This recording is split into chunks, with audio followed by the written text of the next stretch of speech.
জোহর বা ফরজ, জোহর বা আসর ফরজ নামাজে ইমামের পিছনে কোনো সূরা পড়বো নাকি চুপ থাকবো, বা এশার শেষ 2 রাকাতে।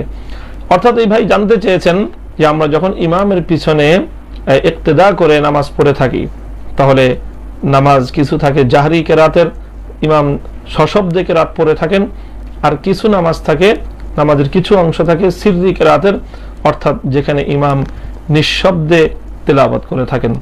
অবশ্যই প্রতি রাকাতেই ইমামের তেলাওয়াত করতে হয়, কোরআনের তেলাওয়াত ছাড়া তো নামাজের কোনো রাকাতই শুদ্ধ হবে না। তবে যখন আমরা জামাতের সাথে কোনো ইমামকে ইক্তেদা করে থাকি, তখন কোরআন ইমাম তেলাওয়াত করে থাকেন, কখনো নিঃশব্দে তেলাওয়াত করেন, কখনো সশব্দে তেলাওয়াত করেন। তো এই ব্যাপারে আমরা জানি কোরআন এবং হাদিসের মধ্যে কিছু এমন কিছু তথ্য রয়েছে, যে তথ্যের ভিত্তিতে ইমামদের মধ্যে ইসলামিক স্কলার যারা এবং যারা আইম্মায়ে মুজতাহিদিন, যারা মুজতাহিদ ইমামগণ, তাদের মধ্যে মত পার্থক্য রয়েছে। আমরা সচরাচর যেই ইমাম এবং পৃথিবীতে সবচেয়ে শক্তিশালী যেই মাযহাবের আমরা অনুসরণ করে থাকি, যেই ইমামের অনুসরণ করে থাকি, যেই ইমামের ভাষ্যের আলোকে, ব্যাখ্যার আলোকে আমরা কোরআন এবং সুন্নাহর অনুসরণ করে থাকি, সেটি হলো ফিকহে হানাফি।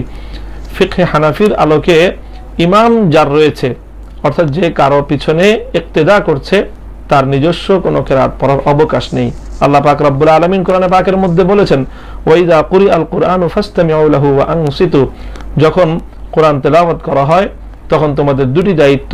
1 নম্বর দায়িত্ব হলো সেটি মনোযোগ সহকারে শ্রবণ করা, দ্বিতীয় দায়িত্ব হলো নিশ্চুপ এবং নীরব থাকা। সুতরাং আমরা যখন নিশ্চিতভাবে জানতে পারলাম যে আমি যখন ইমামের ইক্তেদা করছি, তখন ইমাম তেলাওয়াত করছে, তখন আমার দায়িত্ব আর কর্তব্য হয়ে দাঁড়ায় 2টি। একটি হলো যদি ইমামের তেলাওয়াত শোনা যায় তাহলে মনোযোগ সহকারে শোনা এবং নীরব থাকা, আর যদি ইমামের তেলাওয়াত নাও শোনা যায়, তখন মনোযোগ সহকারে শুনতে না পারলেও তখন আমার দায়িত্ব হলো নীরব থাকা। এটি আল্লাহর কোরআনের নির্দেশ।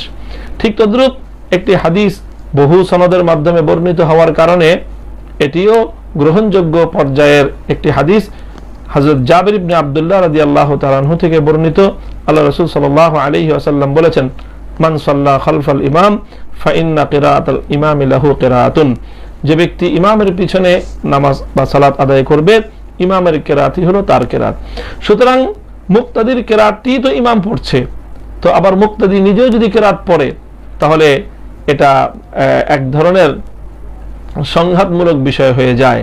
এই ব্যাখ্যার আলোকেই ফিকহে হানাফিতে বলা হয়েছে যে ইমাম যখন থাকবে তখন ইমামের কিরাতই মুক্তাদির কিরাত।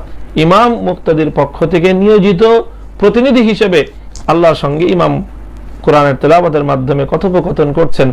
সুতরাং যখন ইমাম মুক্তাদিদের পক্ষ থেকে তেলাওয়াত করছেন, তখন আবার পেছন থেকে মুক্তাদিরাও পড়লে তখন কন্ট্রাডিক্টেড হয়ে যায় অনেকটা। এমন এই ব্যাখ্যা এবং এই দর্শনের আলোকেই ফিকহে হানাফিতে ইমামের পিছনে মুক্তাদির জন্য, চাই সেটা জাহরি কিরাত হোক, সশব্দে তেলাওয়াতের কোরআন নামাজ হোক, অথবা নিঃশব্দে তেলাওয়াতের নামাজ হোক, কোন নামাজই ইমামের পিছনে মুক্তাদির জন্য কোরআনে পাকের সূরা ফাতিহা অথবা অন্য কোন সূরা তেলাওয়াত করার অবকাশ নেই।